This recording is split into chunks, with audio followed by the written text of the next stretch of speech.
साथियों, आप सभी का विजय एम के प्लेटफॉर्म पर स्वागत है। इस वीडियो में हम लोग कुछ महत्वपूर्ण करंट अफेयर को देखेंगे तथा उनसे संबंधित महत्वपूर्ण बिंदुओं की विस्तार से चर्चा करेंगे। तो चर्चा को प्रारंभ करते हैं। सबसे पहले हम लोग बात करेंगे भारतीय कृषि अनुसंधान परिषद के संदर्भ में, या इसको हम लोग इंग्लिश में कहते हैं Indian council of agriculture research और शॉर्ट में कहते हैं ICAR। तो संदर्भ यह है कि 4 जुलाई 2020 को प्रधानमंत्री ने वीडियो कॉन्फ्रेंस के माध्यम से भारत में कृषि अनुसंधान, विस्तार एवं शिक्षा में हुई प्रगति की समीक्षा की है। तो इसके संदर्भ में कुछ महत्वपूर्ण बिंदुओं को देखें तो वर्ष 2014 के बाद से भारतीय कृषि अनुसंधान परिषद ICAR के विभिन्न केंद्रों पर अनुसंधान के आधार पर विभिन्न कृषि फसलों की 1434 नई किस्मों तथा 462 बागवानी फसलों और 1121 जलवायु अनुकूल किस्मों को विकसित किया गया है तथा इसके अलावा आणविक प्रजनन तकनीकों अर्थात मॉलिकुलर ब्रीडिंग टेक्निक का उपयोग उन किस्मों को विकसित करने के लिए किया गया है जो कई तरह की मौसमी दशाओं के प्रति अनुकूल हैं और ये किस्में रोग प्रतिरोधी भी हैं।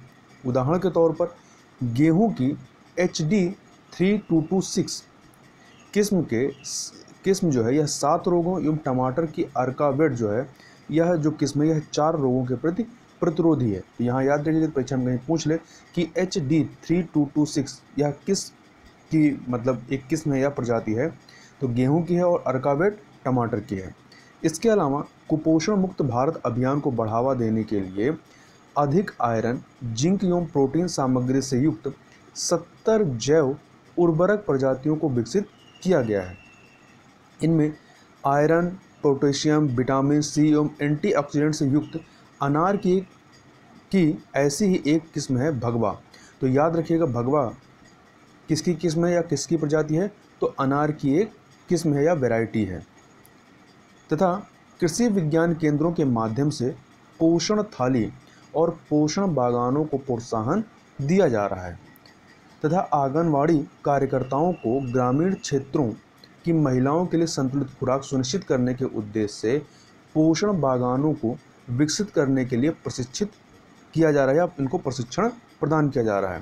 तथा पोषण थाली जो है, इस पोषण थाली में चावल, दाल, मौसमी फल, पत्तेदार हरी सब्जियां, कंद एवं अन्य सब्जियों के अतिरिक्त दूध, चीनी, गुड़ एवं तेल जैसे विभिन्न तत्व भी शामिल किए गए हैं इस पोषण थाली में। तथा वर्ष 2022 तक 100 एग्री न्यूट्री स्मार्ट ग्राम तैयार किए जाने हैं। अब प्रश्न उठता है, यह एग्री न्यूट्री स्मार्ट ग्राम क्या है, इसको थोड़ा सा पहले देख लेते हैं। तो यह एग्री न्यूट्री स्मार्ट ग्राम जो है यह प्रदर्शन, प्रशिक्षण, जागरूकता एवं इनपुट समर्थन के माध्यम से किसानों, खेतिहर मजदूरों एवं गांव में रहने वाले अन्य लोगों के मौजूदा संसाधनों का उपयोग करके पोषण प्रदान करने का एक वैज्ञानिक दृष्टिकोण है। तथा agri nutri smart village model जो है यह कृषि एवं पोषण को एकीकृत करके कुपोषण की समस्या को दूर करने के लिए एक रूपरेखा प्रदान करने का कार्य करती है। और यह जो कार्यक्रम है यह भारतीय कृषि अनुसंधान परिषद ICAR के तहत चल रही अनुसंधान परियोजना पोषण सुरक्षा एवं जेंडर सशक्तिकरण को बढ़ावा देना का एक हिस्सा है। अब हम लोग यह जो संस्था है भारतीय कृषि अनुसंधान परिषद, इसके बारे में बात कर लें तो भारत में कृषि शिक्षा और अनुसंधान के समन्वय हेतु यह एक स्वायत्त निकाय के तौर पर कार्य करती है और यह कृषि अनुसंधान और शिक्षा विभाग जो कि कृषि मंत्रालय के अंतर्गत आती है, तो इसके अधीन यह भारतीय कृषि अनुसंधान परिषद कार्य करती है और केंद्रीय कृषि मंत्री जो है इसके अध्यक्ष के रूप में कार्य करते हैं। तो ये पूछा है इसके अध्यक्ष कौन होते हैं, तो केंद्रीय कृषि मंत्री होते हैं। और यह विश्व में कृषि अनुसंधान और शिक्षा संस्थानों का सबसे बड़ा नेटवर्क है। और यदि इसके मुख्यालय की बात करें तो इसका मुख्यालय कहाँ है, तो नई दिल्ली में है। अब थोड़ा सा इस संस्था का बैकग्राउंड देख लेते हैं, पृष्ठभूमि के बारे में बात कर लें तो कृषि पर रॉयल कमीशन द्वारा प्रस्तुत रिपोर्ट का अनुसरण करते हुए सोसाइटी रजिस्ट्रीकरण अधिनियम 1860 के तहत इसका पंजीकरण किया गया, जबकि 16 जुलाई 1929 को इसकी स्थापना की गई थी। तो याद रखिएगा ICAR की स्थापना कब हुई थी, 16 जुलाई 1929 को। और किसकी अनुशंसा पे, तो रॉयल कमीशन की अनुशंसा पर। और याद रखिए, पूछा जाए रॉयल कमीशन किससे संबंधित है, तो यह कृषि क्षेत्र से संबंधित रहा है। और पहले इसका जो नाम था वो क्या था, imperial council of agricultural research था। इसके अलावा जलवायु परिवर्तन, कृषि पर राष्ट्रीय नवाचार, या इंग्लिश में कहें तो national innovation of climate resilient agriculture NICRA को 2011 में ICAR द्वारा शुरू किया गया। तो याद रखिएगा, यह जलवायु परिवर्तनशील कृषि पर राष्ट्रीय नवाचार, यह किसकी पहल है, तो यह ICAR की पहल है। इसके अलावा थोड़ी सी बात करते हैं ये कृषि विज्ञान केंद्र के बारे में, KVK। तो यह क्या होते हैं, तो कृषि विज्ञान केंद्र भारतीय कृषि अनुसंधान परिषद ICAR तथा किसानों के मध्य प्रमुख कड़ी के रूप में कार्य करते हैं। तो मतलब ये जो केंद्र होते हैं कृषि विज्ञान केंद्र, ये जो यह अनुसंधान परिषद है और जो किसान है उनके बीच एक तरह से मध्यस्थता का कार्य करते हैं। मतलब भारतीय कृषि अनुसंधान परिषद की चीज़ों को किसानों तक पहुंचाते हैं और किसानों की समस्याओं को इन तक पहुंचाते हैं। और इस योजना को ICAR के तहत 100% केंद्रीय वित्त पोषण के जरिए संचालित किया जा रहा है तथा कृषि विज्ञान केंद्र जो हैं सामान्यतः एक स्थानीय कृषि विश्वविद्यालय के साथ संबद्ध होकर ही अपना कार्य करते हैं। और इसका उद्देश्य कृषि अनुसंधान और व्यवहारिक स्थानीय पद्धतियों को लागू करना है। इसके अलावा आणविक प्रजनन तकनीक क्या होती है, मॉलिक्यूलर ब्रीडिंग टेक्निक। तो आणविक प्रजनन तकनीक या मॉलिक्यूलर ब्रीडिंग टेक्निक्स, यह आणविक जीव विज्ञान का एक अनुप्रयोग है या एप्लीकेशन है, जिसका प्रयोग आमतौर पर पादप प्रजनन एवं पशु प्रजनन में किया जाता है। और आणविक प्रजनन तकनीक में कई सारे घटक शामिल हैं, जैसे कि इसमें जीन की खोज, genome selection, genetic engineering, genetic transformation, इस तरह के कई सारे घटक इसमें शामिल होते हैं। और यहीं पर बात कर लेते थोड़ा सा राष्ट्रीय पोषण मिशन के संदर्भ में, नेशनल न्यूट्रिशन मिशन के संदर्भ में। तो राष्ट्रीय पोषण मिशन, जिसे पोषण अभियान के नाम से भी जाना जाता है, तो याद रखिएगा राष्ट्रीय पोषण मिशन या पोषण अभियान दोनों एक ही हैं। और इसकी शुरुआत भारत सरकार द्वारा वर्ष 2018 में की गई थी। तो याद रखिएगा पोषण अभियान या कहा जाए राष्ट्रीय पोषण मिशन कब प्रारंभ हुआ, वर्ष 2018 में। इसका लक्ष्य क्या है, तो इसका लक्ष्य जो है छोटे बच्चों, महिलाओं और किशोरियों में कुपोषण और एनीमिया को कम करने के लिए कार्य करना है। तथा राष्ट्रीय पोषण मिशन की अभिकल्पना जो है वह नीति आयोग द्वारा राष्ट्रीय पोषण रणनीति के तहत की गई। तो याद रखिएगा राष्ट्रीय पोषण रणनीति किसके द्वारा तैयार की गई, तो नीति आयोग के द्वारा। और इस रणनीति अर्थात राष्ट्रीय पोषण रणनीति का उद्देश्य जो है वर्ष 2022 तक कुपोषण मुक्त भारत बनाना है। और याद रखिएगा 2022 तक की जो सीमा है वो क्या है, किसानों की आय दुगनी करने की भी सीमा है या टारगेट है। तो याद रखिए कुपोषण मुक्त भारत बनाने का लक्ष्य या भारत टारगेट कब तक है, 2022 तक। हमने यहाँ पे कुपोषण की बात की है, तो थोड़ा सा एक आंकड़ा यह भी याद रखिएगा, वैश्विक भुखमरी सूचकांक 2019 की लेटेस्ट आंकड़ा यही है, 2019 का, 2020 का अभी तक आया नहीं है।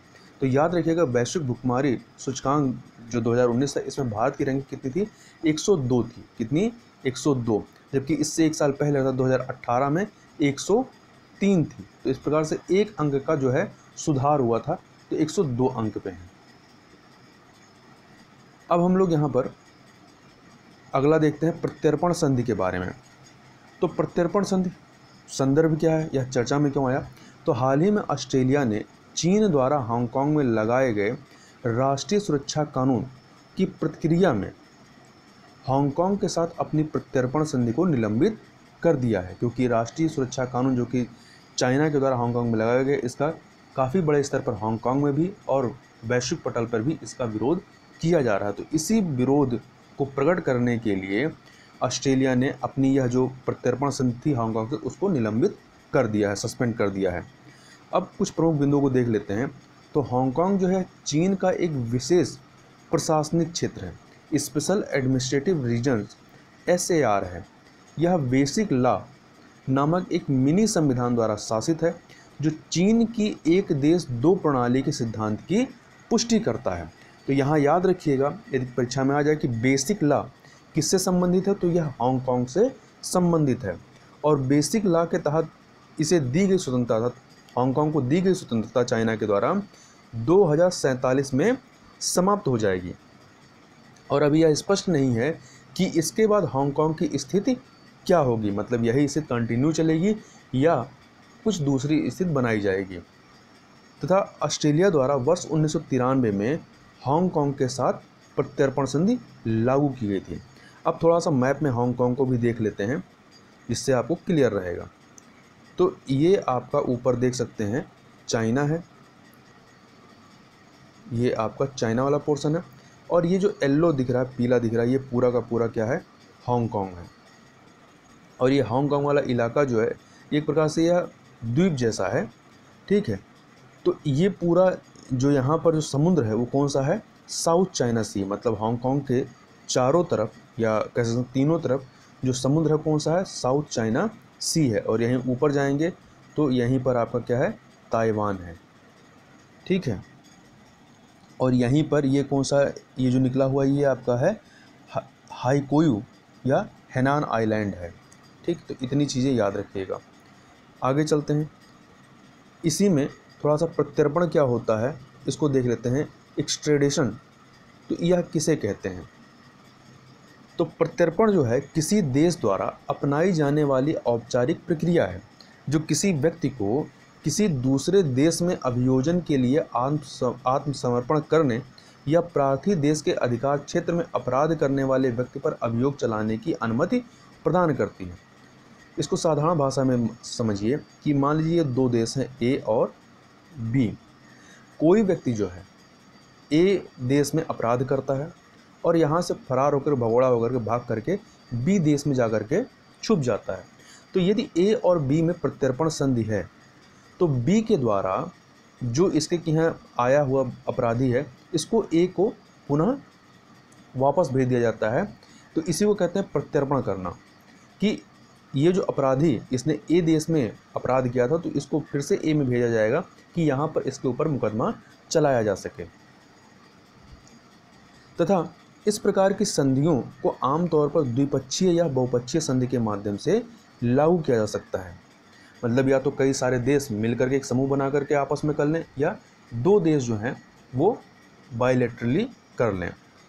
अब थोड़ा सा भारत के संदर्भ में देखें तो भारत में जो प्रत्यर्पण कानून आता है उसके बारे में, तो प्रत्यर्पण अधिनियम द एक्स्ट्राडिशन एक्ट 1962 जो है ये भारत में प्रत्यर्पण के लिए विधायी आधार प्रदान करता है। तो याद रखिएगा प्रत्यर्पण अधिनियम 1962। और जिन देशों के साथ भारत ने प्रत्यर्पण संधि नहीं की है तो उनके साथ कैसे डील होती है, तो उनके साथ प्रत्यर्पण व्यवस्था का कानूनी आधार जो है वो भारतीय प्रत्यर्पण अधिनियम 1962 की धारा 3(4) है। कौन सी है? धारा 3 का सेक्शन 4 है। और वर्तमान में देखें तो भारत के वर्तमान में 43 देशों के साथ प्रत्यर्पण संधि है तथा 11 देशों के साथ प्रत्यर्पण व्यवस्था है, एक्स्ट्राडिशन अरेंजमेंट है, जो कि आपका धारा 3 सेक्शन 4 के तहत है।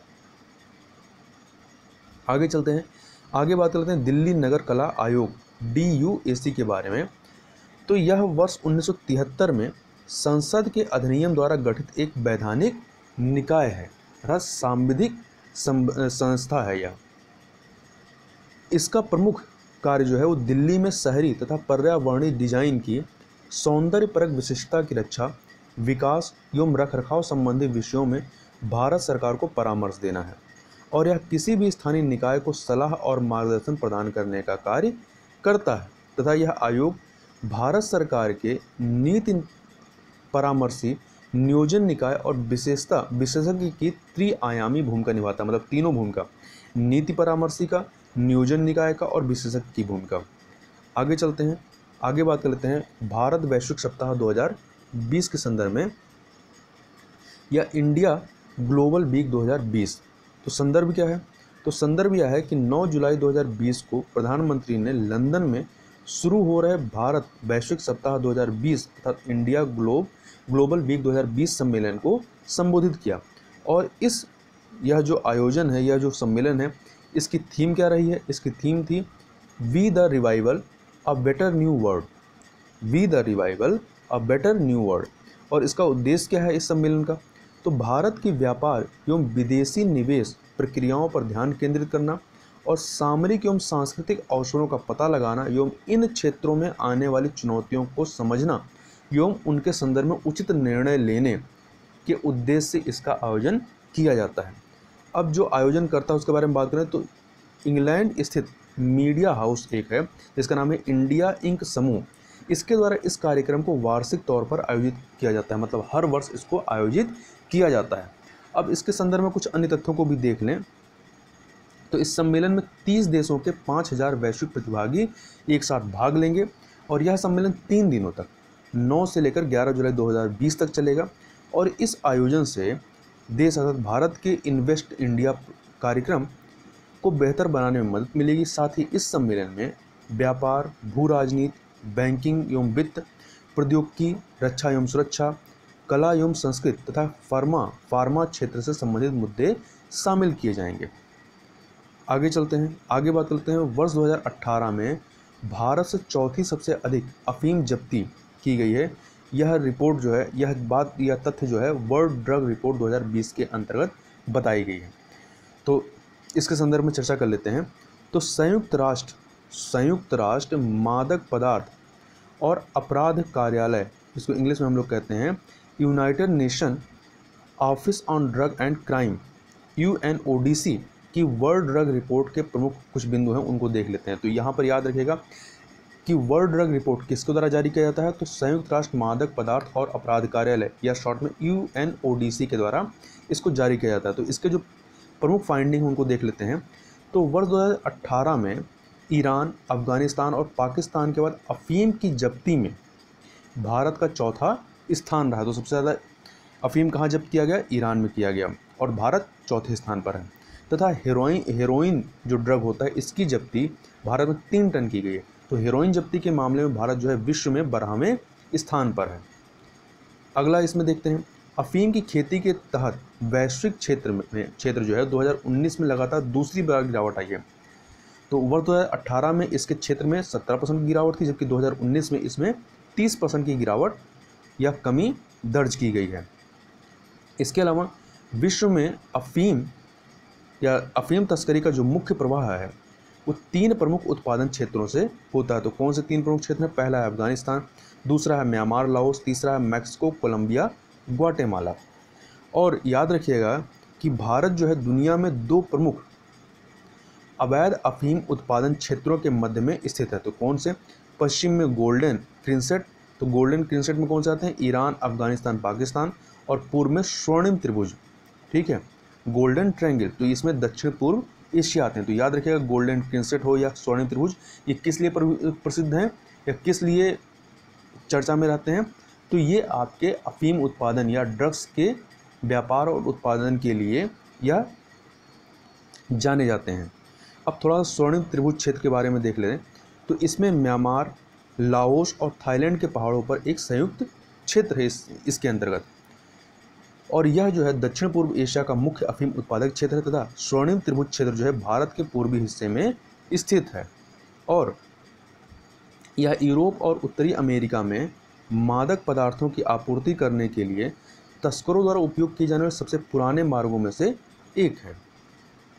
इसके अलावा जो स्वर्णिम अर्धचंद्र क्षेत्र है इसमें कौन से इलाके आते हैं, तो इसमें अफगानिस्तान, ईरान और पाकिस्तान शामिल हैं।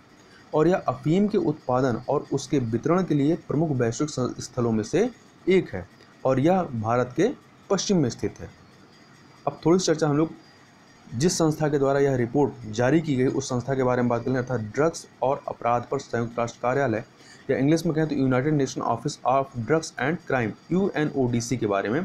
तो यह संयुक्त राष्ट्र के अंतर्गत एक कार्यालय है जिसकी स्थापना वर्ष 1997 में United Nation International Drug Control Programme UNDCP तथा संयुक्त राष्ट्र में अपराध निवारण और आपराधिक न्याय विभाग, जिसको इंग्लिश में कहते हैं crime prevention and criminal justice division, CPCJD के संयोजन में की गई थी। और इसका मुख्यालय कहाँ है, तो इसका मुख्यालय ऑस्ट्रिया की राजधानी वियना में है। तथा यही एक फैक्ट और याद रखिएगा कि अभी हाल ही में ड्रग्स के दुरुपयोग एवं अवैध तस्करी के खिलाफ अंतर्राष्ट्रीय दिवस का आयोजन भी किया गया था। तो यह कब किया गया था, 26 जून को, और इसकी थीम क्या रही है, better knowledge for better care, बेहतर देखभाल के लिए बेहतर ज्ञान। एक चर्चित स्थान अभी था जिसका नाम है नतांज। तो नतांज कहाँ पर है इसके बारे में देख लेते हैं। तो हाल ही में ईरान के एक यूरेनियम समृद्ध करने के लिए कार्य करने वाली भूमिगत अंडरग्राउंड न्यूक्लियर फैसिलिटी नतांज में आग लग गई। तो याद रखिएगा, पूछा जाए कि अभी हाल ही में चर्चा में नतांज किस देश से संबंधित है, तो ईरान से संबंधित है। ईरान के केंद्रीय इस्फान प्रांत में स्थित नतांज जो है देश की मुख्य अर्थात ईरान की मुख्य यूरेनियम संवर्धन सुविधा केंद्र है और इसे ईरान के पहले पायलट ईंधन संवर्धन संयंत्र के रूप में जाना जाता है। इसके अलावा यह ईरान के 2015 के परमाणु समझौते के बाद अंतर्राष्ट्रीय परमाणु ऊर्जा एजेंसी IAEA द्वारा निगरानी की गई साइटों में से एक है। यहाँ पर एक फैक्ट और याद रखिएगा जारदोजी कला के बारे में, जिसके बारे में हम लोगों ने 8 जुलाई 2020 का जो करंट अफेयर था उसमें हम लोगों ने विस्तार से चर्चा की थी। तो यहाँ पर कुछ फैक्ट हैं, उसको भी उसी के साथ जोड़ करके याद रखिएगा। तो जारदोजी कला क्या थी? यह एक प्रकार की कढ़ाई कला है जिसमें कपड़ों पर जटिल पैटर्न बनाने के लिए धातु तथा सोने एवं चांदी के धागों से बुनाई की जाती है। तो यहाँ इसके बारे में याद रखिएगा, यह कला भारत में फारस से आई थी, मुगलों के द्वारा लाई जाती 17वीं शताब्दी में। दूसरा इसमें महत्वपूर्ण तथ्य याद रखिएगा कि वर्ष 2013 में चूँकि जारदोजी कला जो है वो कई जगहों पर मतलब भारत में कई इसके केंद्र हैं, जैसे कि आपका भोपाल है, हैदराबाद है, दिल्ली है, आगरा है, कश्मीर, मुंबई, अजमेर, चेन्नई, लखनऊ में है। परंतु जो लखनऊ वाली जारदोजी है इसको जो है भौगोलिक संकेत रजिस्ट्री GIR ने लखनऊ जारदोजी के लिए भौगोलिक संकेत का GI टैग प्रदान किया था। तो याद रखिएगा लखनऊ जारदोजी को 2013 में GI टैग प्रदान किया गया है।